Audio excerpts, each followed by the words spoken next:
তাজরিন ও Rana plaza ধসের পর শ্রম অধিকার ইস্যুতে গত বছর জুনে বাংলাদেশের জিএসপি সুবিধা বাতিল করে যুক্তরাষ্ট্র। জিএসপি ফিরে দেওয়ার জন্য বাংলাদেশকে ১৬টি শর্তও দেয় যুক্তরাষ্ট্র।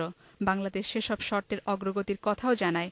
কিন্তু গত নভেম্বরে বিশ্ব বাণিজ্য সংস্থা ডব্লিউটিও যুক্তরাষ্ট্রের বাণিজ্য নীতি প্রকাশ করে। এতে Ecuador, Fiji, Georgia, Indonesia, Iraq, Niger, Philippines, Russia Federation ও উজবেকিস্তানের নাম রয়েছে। এসব দেশকে জিএসপি দেওয়ার ক্ষেত্রে যুক্তরাষ্ট্র নতুন করে পর্যালোচনা করলেও তাতে বাংলাদেশের নাম নেই। বাণিজ্যমন্ত্রীও জানালেন একই কথা। মার্কিন যুক্তরাষ্ট্রের দৃষ্টিতে তাদের সুবিধা মতো যাদেরকে জিএসপি দেয় তারা মার্কিন যুক্তরাষ্ট্রে মার্কেট অ্যাক্সেস পায়, শুল্ক মুক্তভাবে তাদের পণ্য প্রবেশ করতে পারে। সুতরাং জিএসপি দিলেও পারবে, না দিলেও পারবে।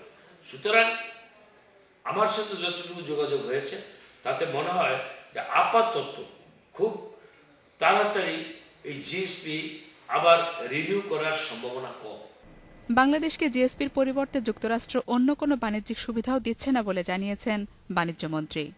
যেমন মার্কিন যুক্তরাষ্ট্র আফ্রিকার দেশগুলোকে, ক্যারিবিয়ান দেশগুলোকে ডিউটি ফ্রি মার্কেট অ্যাক্সেস দেয়, সেটা যদি বাংলাদেশকে দিত, এটা তারা দিচ্ছে না এবং দেওয়ার সম্ভাবনাও নাই। জিএসপির বাইরে যুক্তরাষ্ট্রের $5.3 বিলিয়ন রপ্তানি করে বাংলাদেশ, আর জিএসপি পায় মাত্র 24 মিলিয়নে। তাই জিএসপি না পেলেও বাংলাদেশের কোনো সমস্যা নেই বলে জানিয়েছেন বাণিজ্যমন্ত্রী।